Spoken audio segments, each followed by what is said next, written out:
Capítulo 5. En la época en que se construyó el Coliseo, los espectáculos con animales eran una parte importante de los juegos.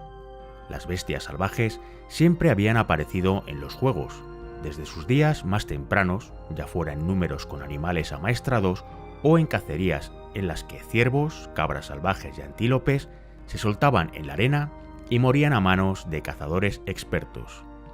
Más tarde, se soltaron animales peligrosos, como leones, leopardos, jabalíes y tigres, para que los mataran los gladiadores. En tiempos de Augusto, un bandido llamado Selurus fue arrojado a una jaula de animales salvajes y, desde entonces, la ejecución de condenados arrojándolos a las fieras se convirtió en una parte importante de los juegos. Los animales salvajes se utilizaron de formas tan elaboradas e ingeniosas, que eran particularmente populares entre el populacho, mientras que las clases superiores preferían los combates de gladiadores, que se creó una clase especial de trabajadores, los bestiarios, que se encargaban de los números con animales.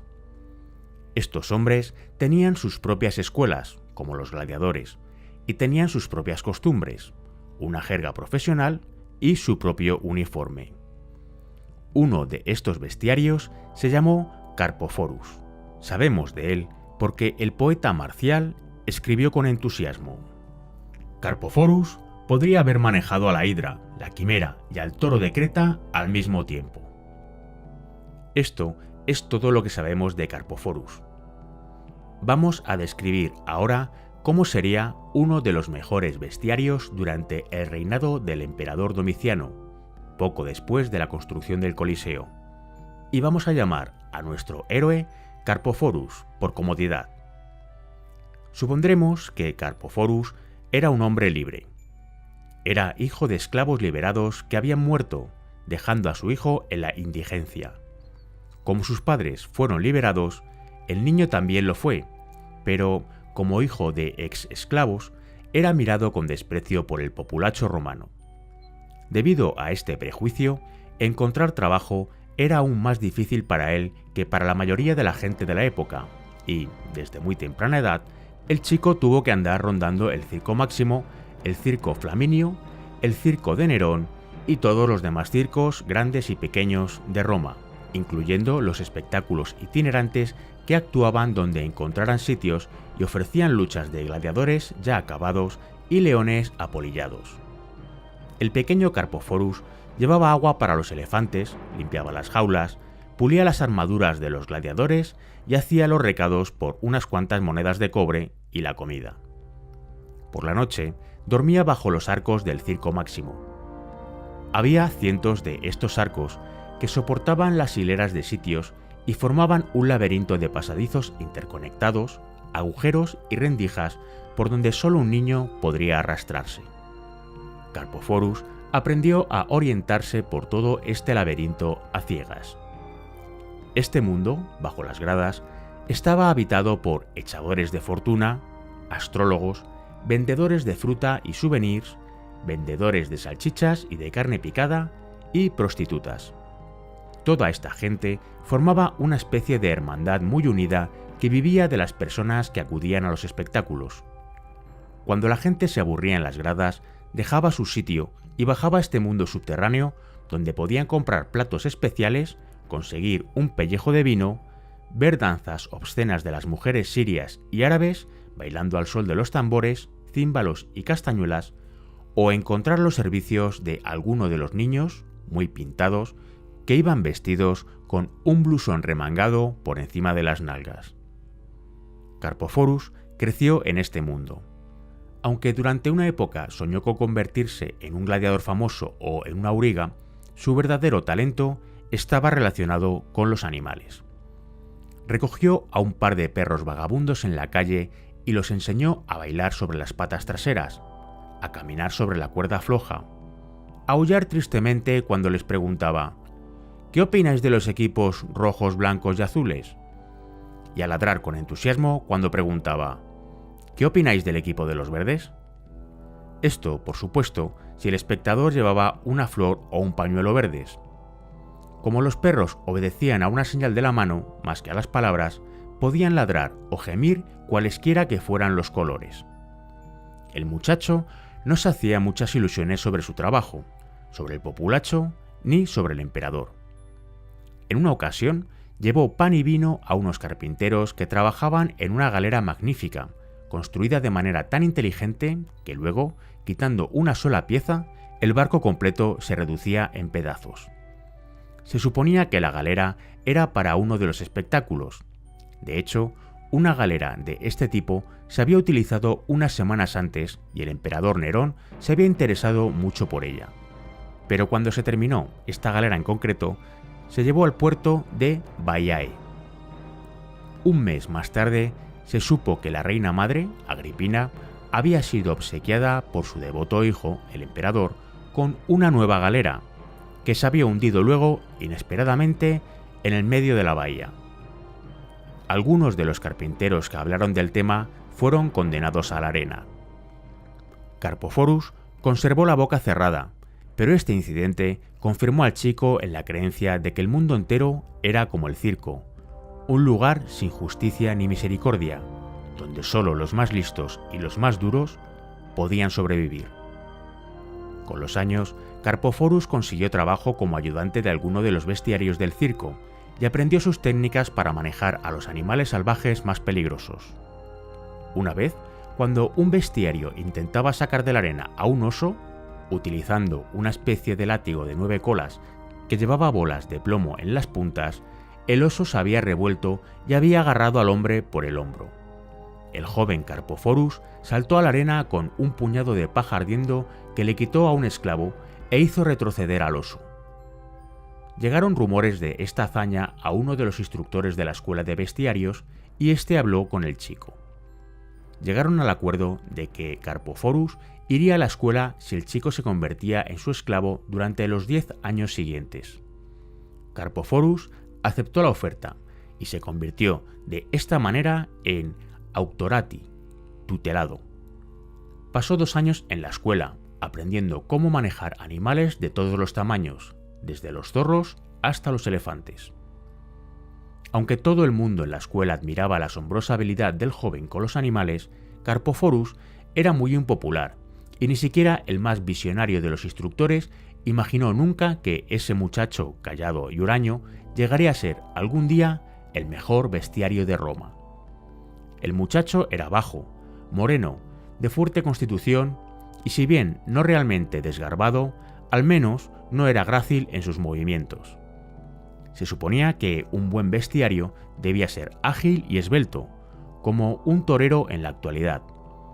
El muchacho tampoco era una persona sociable. Los primeros años de su vida le habían convertido en una persona desconfiada con respecto a los demás hombres, lo que era una de las razones por las que se había vuelto hacia los animales con tanta pasión y miraba a los demás estudiantes por encima del hombro. Además, Carpoforus los tenía por un grupo de aficionados. La mayor parte de ellos nunca había estado en la arena con un animal salvaje antes de venir a la escuela, mientras que Carpoforus había estado con fieras salvajes desde que era un niño. Tampoco esperaba mucho de los instructores, que pensaban que una yegua podía concebir si el viento del sur soplaba bajo su cola.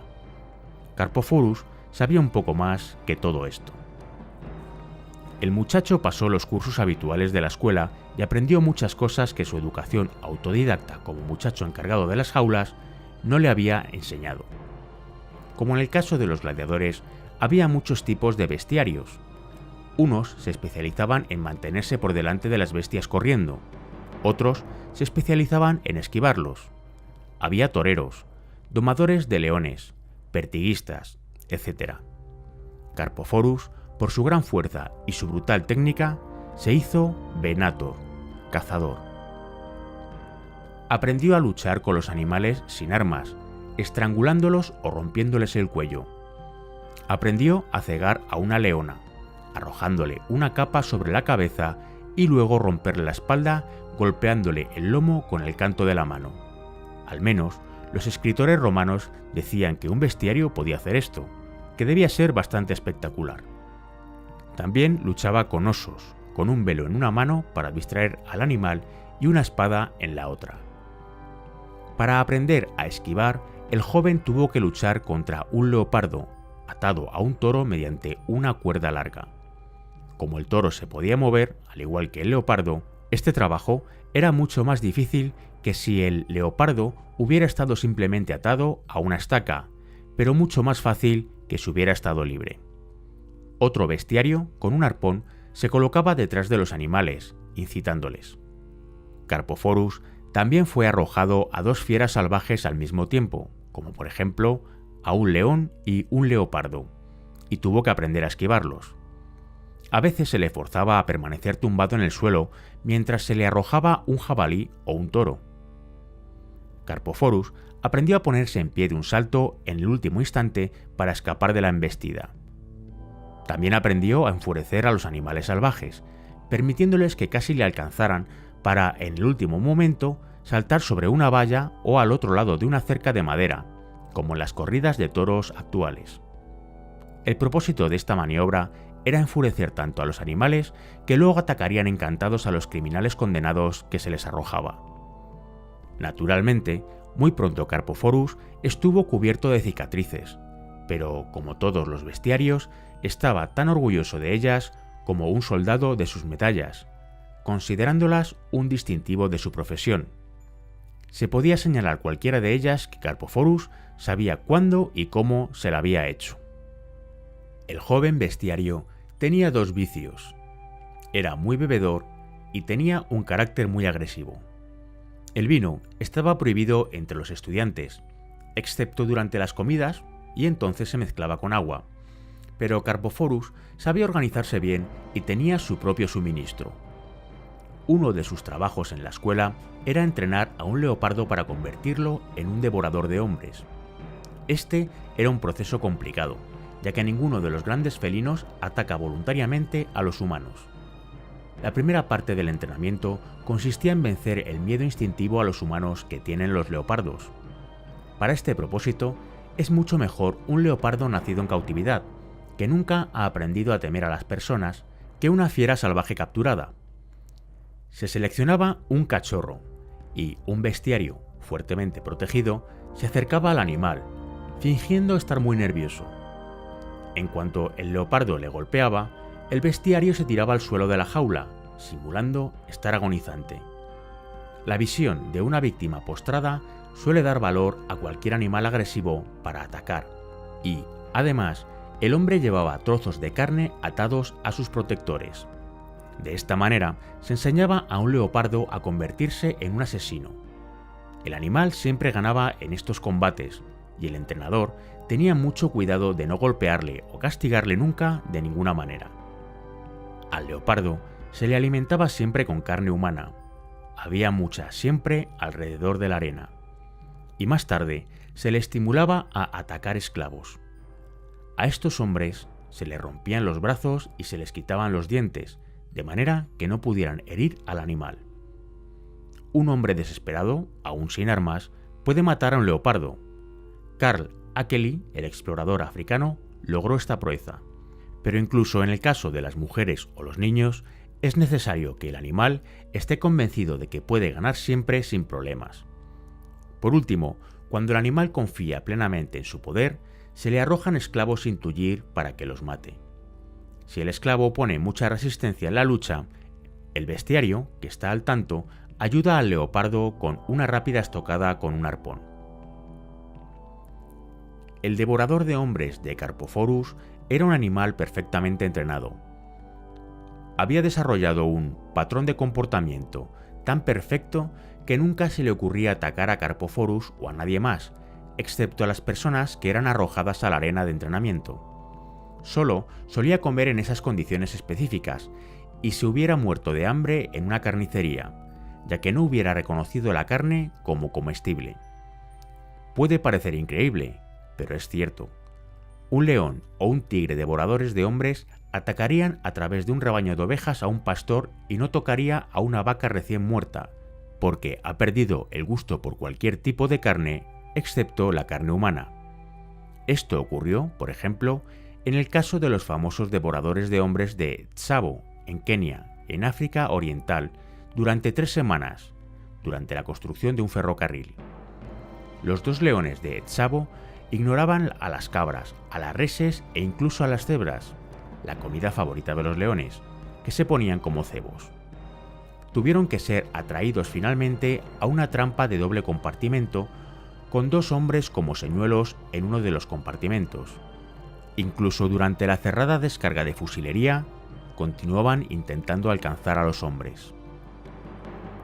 El leopardo de Carpophorus tenía tan arraigado su patrón de conducta que el joven bestiario podía sacarlo a pasear por delante de manadas de antílopes en los grandes corrales donde se encontraban los animales destinados a la arena. El leopardo no prestaba atención a los antílopes. Sin embargo, por motivos de seguridad, Carpophorus siempre lo llevaba con una correa, hasta una noche en que Carpophorus había bebido demasiado vino y no se la puso cuando le llevaba a beber. Debido a la mala suerte, algo asustó a los antílopes, que corrieron alejándose del leopardo. La visión de los animales que huían tan cerca de él despertó el instinto cazador del gran felino y se lanzó sobre un oryx. Carpophorus intentó retenerle, pero el leopardo se aferraba al aterrorizado antílope agarrándose a uno de sus flancos con sus afiladas garras. Con una furia ciega, Carpophorus enarboló el látigo con las bolas de plomo sobre la cabeza del leopardo y lo mató de un solo golpe. El joven había matado a un animal que era mucho más valioso que él mismo, y el enfurecido instructor de la escuela, a quien Carpophorus se había ofrecido como esclavo, ordenó arrojarle a las fieras salvajes en el próximo espectáculo. Carpophorus aceptó su destino sin protestar, pero las fieras que utilizaban como ejecutores eran todas animales de los corrales y Carpophorus las conocía muy bien. Cuando fue conducido a la arena por los esclavos del circo, Carpophorus se colocó entre un grupo de leones, tigres, leopardos y osos, y empezó a gritar: «¡Tú, Keops! ¡Tú, Lesbia! ¡Abajo, Herodes! ¡Buena chica, Cipros!». Los animales, sorprendidos, se alejaron y empezaron a luchar entre ellos.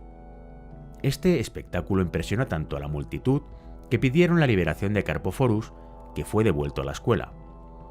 Después de este episodio, nunca volvió a probar el vino mientras trabajaba con los animales e hizo un serio intento de controlar su carácter.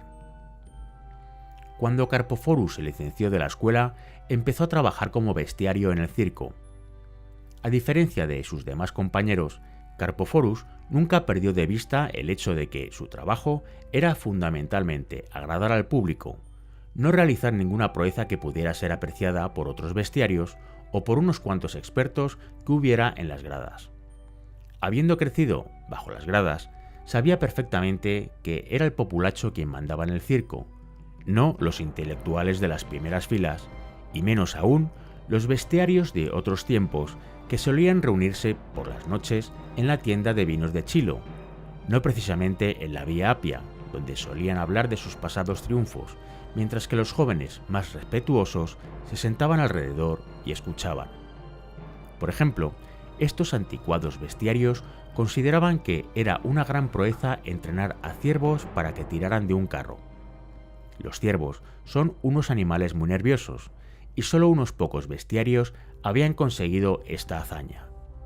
En Egipto, los entrenadores de animales de Ptolomeo habían conseguido que unos ciervos tiraran del carro real, y en Grecia, una sacerdotisa había aparecido en un carro tirado por estos animales. Era un reto para todos los bestiarios conseguir emular esta proeza. Para todos, menos para Carpophorus, que sabía que al público no le interesaba nada todo esto, por muy difícil que fuera. Preferían mucho más ver un carro tirado por cebras o por avestruces, por mucho más fácil que fuera, comparativamente. De hecho, el público no estaba interesado particularmente en ver carros tirados por animales extraños. Ellos querían cosas más fuertes, y Carpophorus estaba dispuesto a dárselo. A menudo había espectáculos con relaciones sexuales entre mujeres y animales bajo las gradas, como hoy día pueden verse en el Place Pigalle de París. Tales espectáculos se ofrecían de vez en cuando en la arena del circo, pero el problema era encontrar el animal que actuara como se quisiera. Un burro o incluso un perro grande que montara voluntariamente a una mujer ante un populacho que gritara sería un animal extraño y, por supuesto, la mujer tendría que cooperar. El hecho de que la mujer pareciera disfrutar estropearía la diversión de la multitud. Había bestiarios que habían intentado entrenar animales para que violaran mujeres, normalmente cubriendo a la mujer con la piel de un animal o incluso construyendo maquetas en madera de una vaca o de una leona y colocando a la mujer en el interior. En una obra llamada El Minotauro, Nerón había hecho que el actor que hacía el papel de Pasífae se introdujera en una vaca de madera, mientras que otro actor, vestido de toro, le montaba. Estos dispositivos casi siempre fallaban cuando se trataba de animales reales, de manera que el proyecto completo se había abandonado. Carpophorus, con su formación bajo las gradas y su conocimiento práctico de los animales, comprendió claramente en qué consistía el asunto. Los animales se controlan por el olor, no por la vista. El joven bestiario observó cuidadosamente a las hembras de los animales en los corrales, y cuando les venía el celo, recogía su sangre, empapando finas telas. Estas telas las numeró y clasificó. Luego, consiguió que algunas de las mujeres bajo las gradas le ayudaran. Trabajando con animales machos muy domesticados, a los que no importaba el ruido ni la confusión, envolvía a la mujer en los tejidos utilizados previamente e inducía a los animales a que la montaran. Como en el caso de los devoradores de hombres, estableció así unos patrones de conducta en estos animales, a los que no permitía tener contacto con hembras de su misma especie. Según los animales ganaban en confianza, también ganaban en agresividad. Si la mujer, siguiendo las órdenes de Carpophorus, forcejeaba, un guepardo, por ejemplo, debía clavar sus garras en sus hombros y agarrar su cuello entre las mandíbulas, obligándola a someterse. Carpophorus utilizó varias mujeres antes de conseguir que los animales estuvieran adecuadamente entrenados. En el caso de un toro o de una jirafa, la mujer no solía sobrevivir a la terrible experiencia. Pero siempre era capaz de conseguir más mujeres acabadas de provincias, que nunca se daban cuenta de lo que les iba a pasar hasta que ya era demasiado tarde. Carpophorus causó sensación con su nueva técnica. Nunca nadie había soñado con que un león, un leopardo, un jabalí o una cebra pudieran violar a una mujer. A los romanos les gustaban mucho las representaciones de escenas mitológicas, en las cuales Zeus, el rey de los dioses, violaba a menudo a jovencitas tomando la forma de distintos animales. Estas escenas se reproducían en el circo. Bajo la dirección de Carpophorus, un toro violaba a una joven que representaba a Europa, entre grandes aplausos. Apuleyo nos ha dejado un relato de una de estas escenas. Una mujer que había envenenado a 5 personas para conseguir sus propiedades fue sentenciada a ser arrojada a las fieras, pero antes, como castigo adicional, tenía que ser violada por un burro.